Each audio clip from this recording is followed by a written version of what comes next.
Hey, and welcome to this bonus video of Complete Bodyfat Control. Now this video is all about alternatives to the bean-based diet that we've been talking about.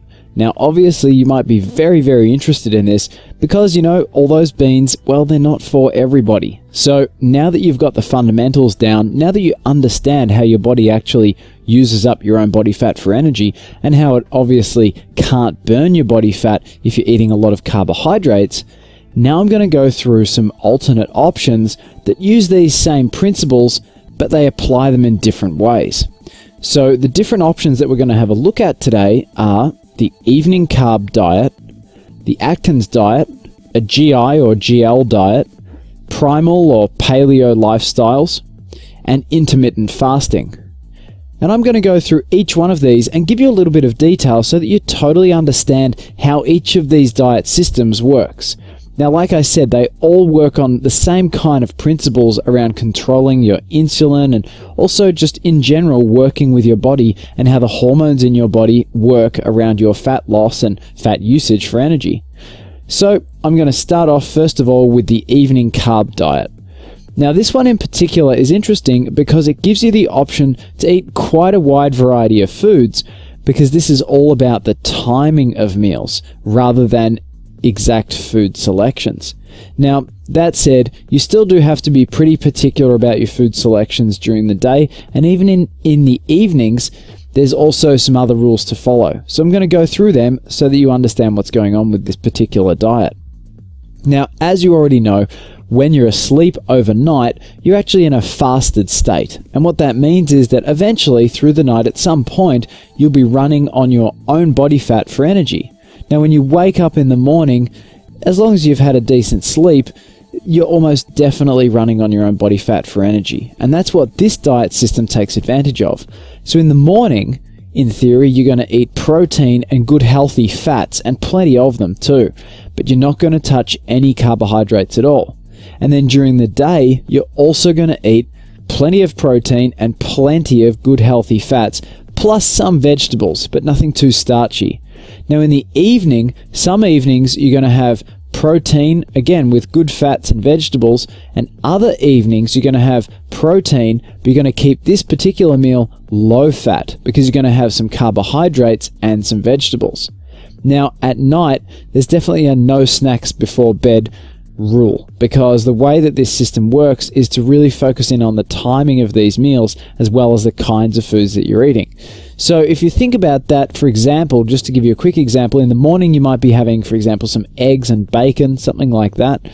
During the day you might be having some chicken, some eggs, you know, some spinach, some broccoli, that kind of stuff. And then in the evening, like I said, there's these two different meals.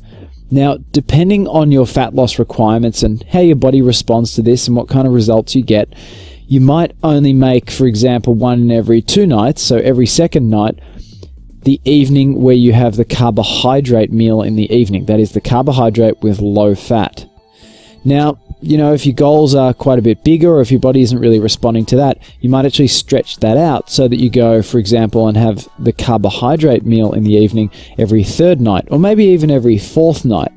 So the easiest way to think about this is, you know, it's kind of like that afternoon off that you're familiar with, although in this scenario, you really want to keep that carbohydrate meal only in the evening, and it also really does need to be low fat. So an example of the kind of carbohydrates you might have on those particular evenings, we're still thinking about slow digesting kind of carbohydrates because, again, you're eating them with a meal, you know, with some protein and some vegetables, which is going to give you some fiber. It's going to slow your digestion down a little bit, which is a good thing. But you'll be looking at things like brown rice, quinoa, maybe oats if you like eating them in the evening, whole grain pasta, whole grain bread, for example, although of course low GI bread would be a bit better, and also potatoes. Now lentils and beans are totally okay, but not necessary, and that's the whole point of this actual bonus video. Now, like I said, you basically adjust the frequency of the carbohydrate evenings to suit your results and to suit your goals. Now, depending on what you want to achieve and depending on how your body responds to this, you might use this option, for example, for a few months and get some results and then incorporate it into your regular lifestyle after that. Or you might use sort of a more aggressive version over a shorter period of time and then transition to something that's a little easier to follow like for example something like the GI sort of GL based diet that I'm going to go through in a minute. So moving along now, and I'm going to tell you about the Atkins diet. Now this is probably one that you've heard of, and first of all I want to clear up just a little misunderstanding. There is an original Atkins diet which came in around the 70s sometime, I'm not sure exactly when, but there's an updated Atkins diet that came out around 10 or 12 years ago. Now the updated Atkins diet is generally speaking viewed as a much more healthy option than the original one, because this updated one, it actually accounts for the fact that you can eat vegetables and actually consider the fiber, and consider that it's not actually digested carbohydrate, because Atkins works with some fairly strict carbohydrate limits. So it's important that you just bear that in mind, that if you're going to try this out, do look for the new or the revised or the updated Atkins. I think it's called Atkins for You, something like that. It was published, like I said, around the year 2000. Now, this is basically a system where you've got the same kind of principles at work as our rapid fat loss meal template. We're looking at controlling insulin, we're looking at giving our body a huge chance to burn our own body fat for energy, but this really takes it one step further, because the way that Atkins works is for you to be eating very, very low carbohydrates. Now that does mean that you've got to sort of pay a bit more attention to your food selection and that kind of thing, but it also can mean there's quite a wide variety of things, because you're basically looking for foods that are higher in protein and or fat. So basically, like I said, kind of less need to restrict your food types as strictly maybe as the rapid fat loss meal template as an example. But, you know, Atkins really, he devised this for a long-term lifestyle, and what he expected was that people would stick with this for the long term. Now, a lot of people do find quite rapid weight loss with this in the first week. That, generally speaking, there's quite a lot of water that's lost out of your body, and that accounts for the rapid loss, but that's not a bad thing, it's just to say it's a change. What that also means, though, is if someone has been eating following this program and then they go back to eating, for example, just carbohydrates, even in a moderate amount, generally speaking, that water comes back, and people can get a little disenchanted, if you like, with this diet system, because they find that, you know, as soon as they're eating something that they consider, you know, quote-unquote normal food again, all of a sudden they've gained, 2 kilograms or 5 pounds or something like that back again. Now, again, remember that, you know, if you do follow this and that does happen, that is just water. And that really, you know, that's not saying that there's really a big difference in your body. It's literally just that there's water stored in your muscles and in other places as well. And that amount of water that gets stored, it actually changes according to how much carbohydrate you have in your diet. Now, Atkins is a very interesting system, and, you know, I do encourage you that if you're interested to grab the book and to have a read of it, because it is based on a lot of research. You know, there's probably millions upon millions of people who've now followed this program over the last 10 or 20 years. What you're basically doing is almost avoiding carbohydrates entirely. In the initiation or induction phase of Atkins, you're actually limiting your carbohydrates to 20 grams per day. Now, like I said, you can deduct, if you like, the fiber grams off your total carbohydrate intake, but even still, that doesn't really mean you're going to be eating anything like bread or pasta or rice or anything like that, really. And you do also have to be quite careful with vegetables. Now, over time, the Atkins diet sort of frees things up, and you start adding more carbohydrates into that, so you might end up at a limit, for example, of 50 grams per day. But as you're probably guessing, it's quite technical, and you do have to track what you're eating as well. So it's not necessarily for everybody, but, you know, if that sounds like it's for you, then it might be something you want to consider. Now, as far as the actual what you eat and sort of what ratios of things go, generally the easiest thing to do is actually use a 1-to-1 ratio for grams of weight of food for fat and for protein. So that means if you're getting around 150 grams of protein in a day, for example, you'll also want to eat around 150 grams of fat. As far as ballparks go, for someone who's looking for like quite decent weight loss, for example, and isn't terribly active, you might be looking at somewhere around 130 grams of fat and 130 grams of protein, for example, in a day. That's probably going to give you plenty of energy to work with, and you'll also be burning quite a lot of body fat for energy too. Now, what you might want to consider with this Atkins diet system is that although the results can include quite good fat loss, you can also experience some mood changes and that kind of thing in the initial couple of weeks. But then over time, what you actually might find is your mood is quite level, it's quite even, and you might actually find that your focus and your concentration and that kind of thing actually improve. Very similar to how things improve, with the Complete Body Fat Control lifestyle that I've taken you through. Now, the other benefits that can come from this program can include improved cardiovascular disease risk factors. So things like blood pressure, good cholesterol can go up, bad cholesterol can go down, total cholesterol can go down. All these kinds of things can actually improve. And definitely, anyone with type 2 diabetes can definitely see some beneficial results from following a program like this too. Now, of course, as I always say, if you're considering a big lifestyle change like any of these programs in this video, please consult your healthcare professionals, that's plural, all the people that help you maintain your health. Please discuss it with them first, because changes like this can result in big changes in your body, and that can definitely affect all kinds of different medications. Blood pressure medication is one really great example that really needs to be monitored if you're going to be changing your lifestyle according to any of these kinds of lifestyles that I'm discussing. Now, the next diet system or lifestyle system, if you like, I'd like to introduce you to is a general GI/GL diet. Now, in the 6th module, Future Control, we did discuss GI and GL as a way of sort of using those principles in an ongoing way, and starting with our rapid fat loss meal templates and kind of changing things and building upon that using some of the principles from a GI and GL diet. Now, some people, they might not have ever done a lifestyle like Complete Body Fat Control, and they literally just move straight to a low GI or moderate GI, or if you like, a controlled GI diet system. Now, basically, the way this works is you look at the GI of what you're eating in a meal, and then you multiply that by the available carbohydrates in that meal, and then divide it by 100. So that's a bit of a complex formula, but that basically gives you a certain number of units per meal, and that's your GL units, if you like, your glycemic load units. So I'll just go through that calculation again. It's the GI times the available carbs divided by 100. So a low GL meal would be under 10. Remember, you're going to get this number from that equation there. And a medium GL meal would be between 10 and 20. A high GL meal would be above 20, and obviously that's really probably going to hit your insulin, in a pretty significant way.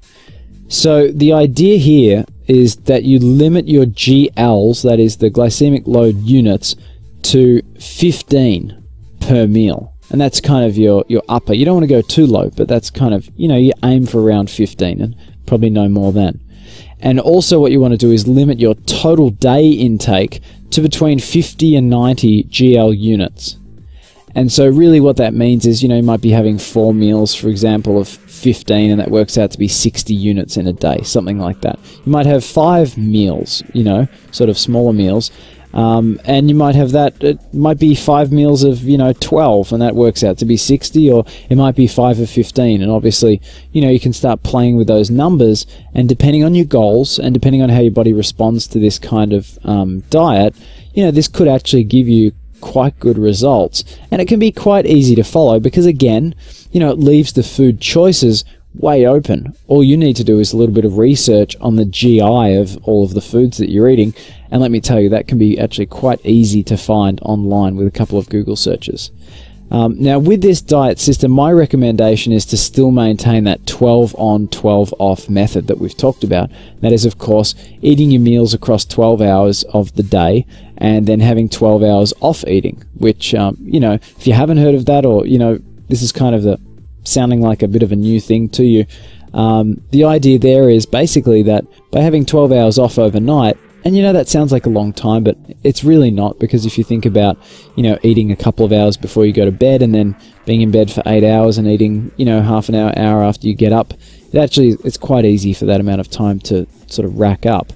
what that does is it gives your body a really great chance to use body fat for energy overnight. And so that can make things, easier in terms of fat loss. It can also make things easier in terms of weight maintenance over the long term as well, which is why I always recommend sticking with that 12 on 12 off method, even when you're starting to try some different things like this.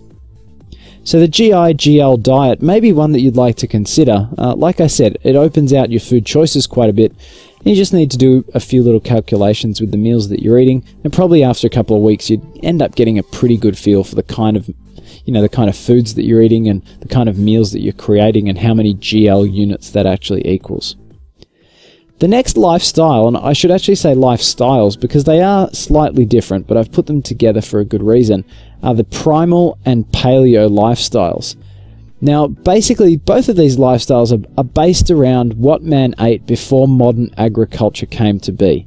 And that all started around 10,000 years ago. So if we go take a quick look back in history, we actually see that the human body, in terms of its DNA and kind of how it works and everything like that, has only changed about 1% in the last 2 million years.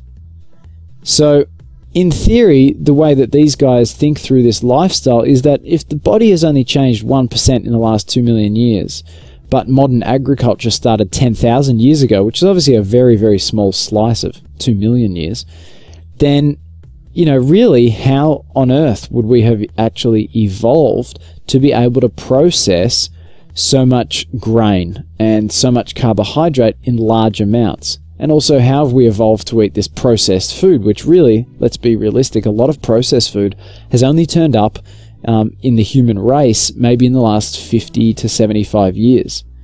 So if our body hasn't evolved to handle all of that, what these guys think is that, well, look, maybe we should start eating a little more like what our body is actually evolved to handle. And so what they look at is they use an eat most, eat plenty, eat a little, and then eat few kind of principle. And eat most is meat, fish, eggs, and poultry. Next, you go for vegetables. Next after that, you go for fruits.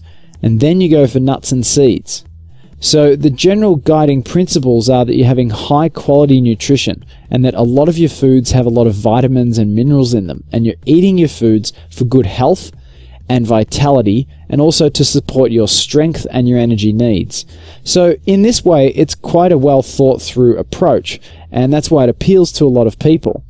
Now, generally speaking, people following the primal or paleo lifestyles do avoid starches entirely, and they also tend to avoid high sugar fruits. So a good example of that is a banana. A banana is actually quite high in sugar. It's actually been bred, sort of selectively bred over the last few hundred years to actually be sweeter than a lot of other kind of banana-like fruits that are around. They also don't drink any dairy, don't have any dairy products really in general, and also don't even have the raw kind of A2 milk that you might have read about. So these lifestyles, they're still looking at controlling insulin. And when I say that, what I mean is they're trying to keep insulin's activities inside of your body just there to a normal level, like a moderate level, because insulin has definitely developed to help us do things. For example, insulin definitely helps us build muscle, but it doesn't need to be present for a long period of time, for example, all day long, to actually do that for us. So the primal and paleo lifestyles are focused around, helping insulin do the job that it's there to do, and then also helping to make sure that it's not always there and, blocking you actually using your own fat for energy. So these lifestyles include activities that are attributed to ancient man. So they do a lot of sprinting type activities, a lot of bursts of energy, and then rest periods in between. And they also do quite a bit of heavy lifting. So you probably won't see any of these people, for example, doing very, very long runs or long, cycling events or anything like that, because that's not really how man evolved to actually use his body, if you like. So they also focus on having adequate rest periods between exercise sessions. So whether that's a few days or whether that's a couple of days, it all depends on the exercise. But it all comes together in this lifestyle that people follow. Some of the other interesting things that come in with this lifestyle, and you can take them or leave them, but I'm going to go through them. Some of them I find quite interesting. One is sleeping close to the dark light cycle outside. So that means trying to get up around the same time as the sun, and sort of going to bed or doing quiet activities after dark. So that means generally avoiding screens that are projecting light at you, and maybe even using candles in your house instead of electric lights after nightfall, so that your body naturally develops its hormone rhythms to actually match the world that you're living in, which is, again, very much more like what ancient man did, you know, back, let's say, 20,000 years ago or 50,000 years ago, something like that. Another tip here is to sleep in total darkness. So that means no alarm clocks, no lights, no little LEDs on computers that are flashing or anything like that. And some people take this quite seriously. They actually put in blackout curtains so their bedroom can be entirely dark. I've already mentioned avoiding intense artificial light after dark, but you know, if you don't want to go that far, there is actually a really great program you can get for your computer that's called Flux, F-L-U-X, and you can actually download that. You can download it for a Mac or a PC, it doesn't matter what computer you have. And what it does is it actually changes the color of your screen, so everything gets a little more yellow the later the time gets. And the idea there is that that more yellow light is helping to actually do some good things for your brain, to let your brain know that it is actually evening, it's not the middle of the day. So another really interesting part of this is that they try and wake up without an alarm clock, if at all possible. So one suggestion there is actually to use an alarm or a reminder of some kind to go to bed at the same time every night, and therefore you would probably wake up within a certain period of time, you know, a certain range of time in the morning. Now, obviously that can be very difficult depending on the kind of responsibilities you've got and the kind of work that you do and everything like that. But, you know, it's another suggestion that's made, and even if you can do it a couple of times each week, it's probably quite a healthy thing, I think. Another thing here is that they include an intermittent fast from time to time, only when they're feeling very healthy. So that's quite a distinction between some of the other diet programs you might read about, which are very, very focused on just having a very strict regime that, you know, everyone has to follow all the time. This is more about listening to your body, and when you're feeling really good and you've had a really good night's sleep, then you might just decide that you might not eat, for example, that morning. You might kind of last until mid-afternoon, or you might even go through till evening.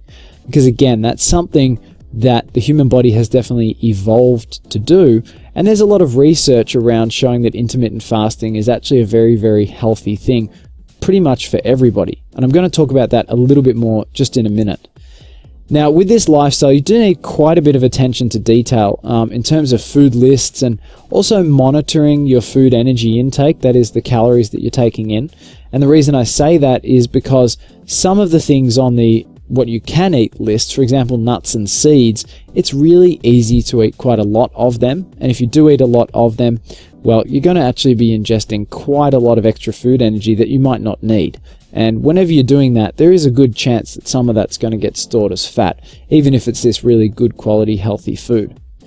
Now, an extra little point about this is really that this lifestyle is a little bit more than just a diet. And obviously you could just follow the dietary principles behind this, but this lifestyle is much more, I guess, all-encompassing in terms of your kind of exercise routines and just general attitudes towards things like sleep and, you know, like your body's natural processes and that kind of thing. So if that's the kind of thing that you're getting more and more interested in, then, you know, I definitely recommend checking out some of the blogs out there, checking out some books that you can buy and actually read up about primal or paleo lifestyles.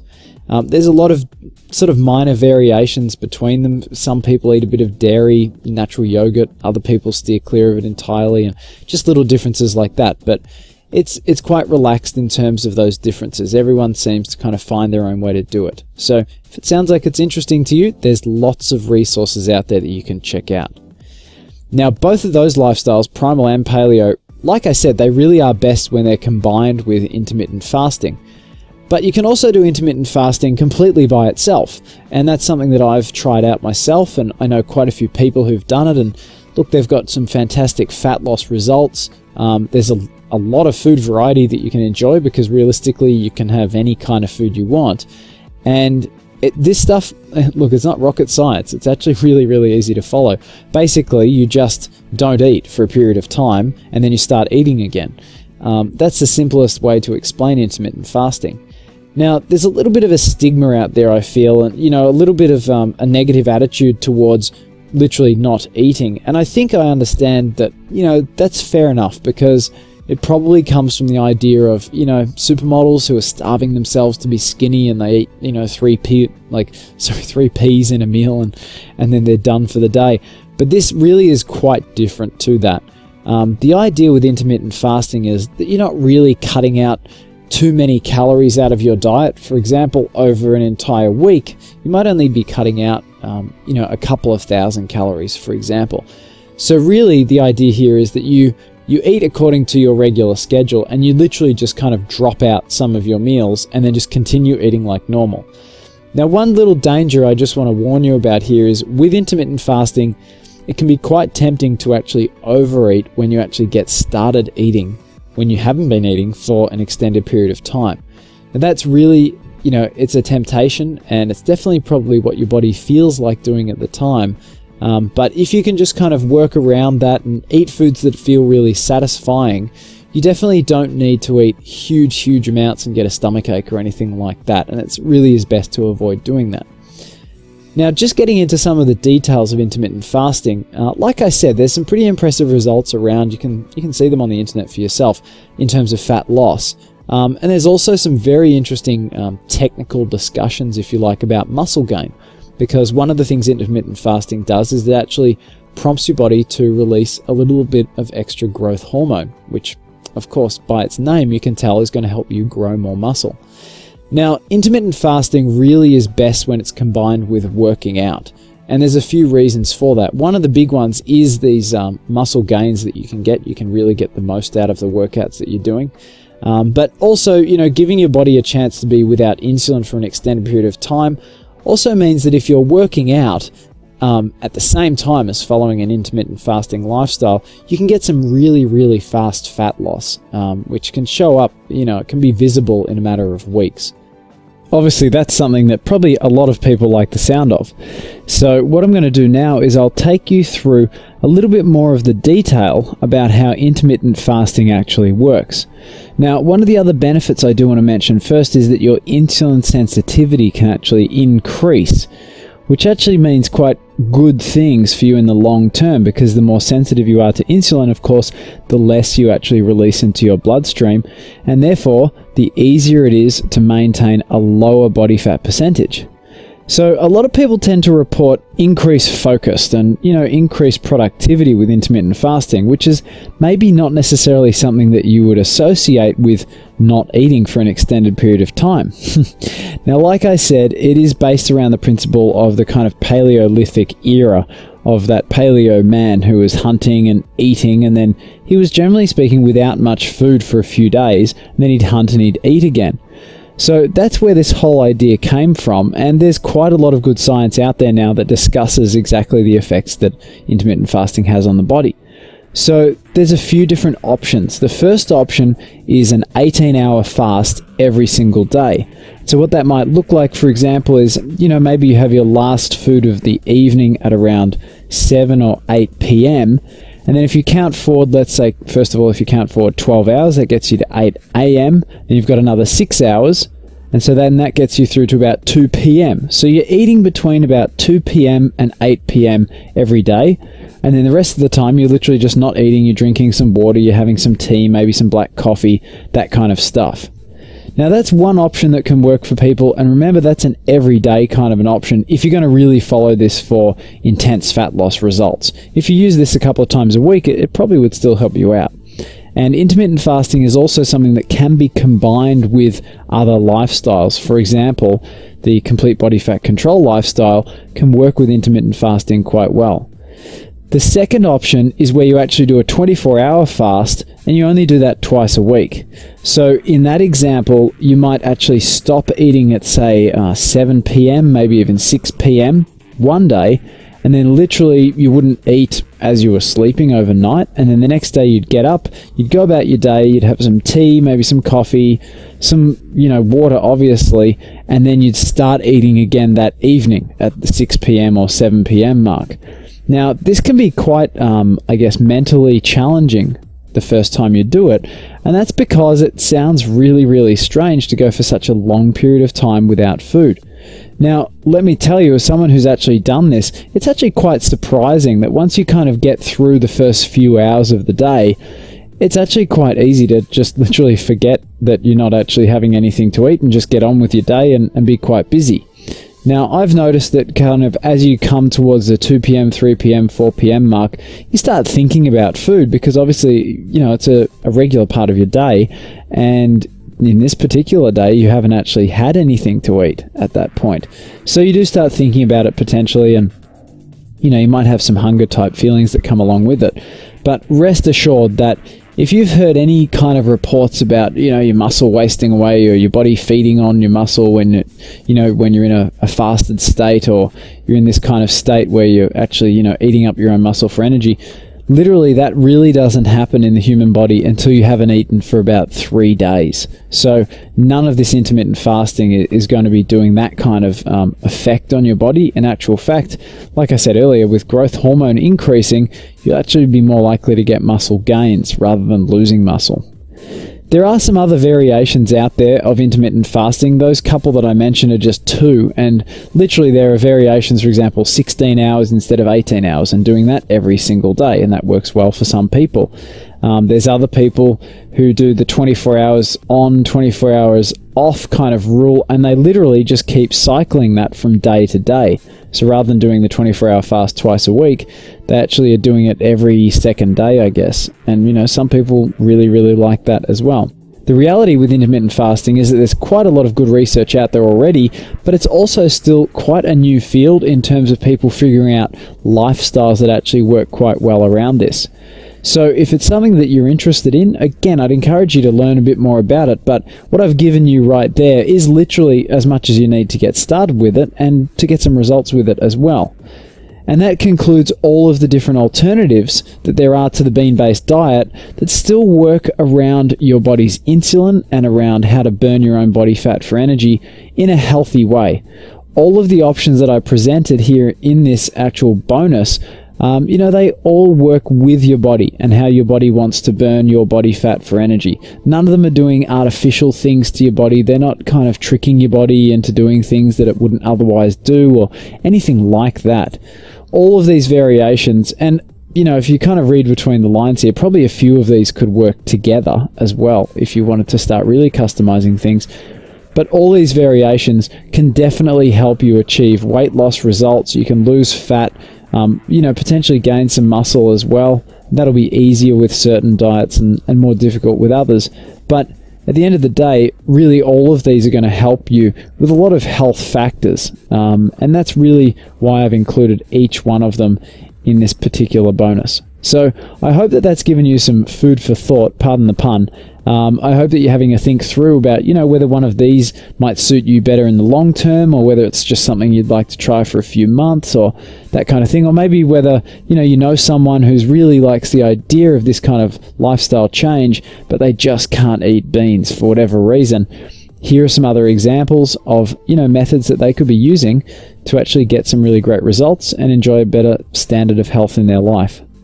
So I hope that that's really helped you out. And again, if you're interested, like I always say, check out Google because there's some really, really great information available.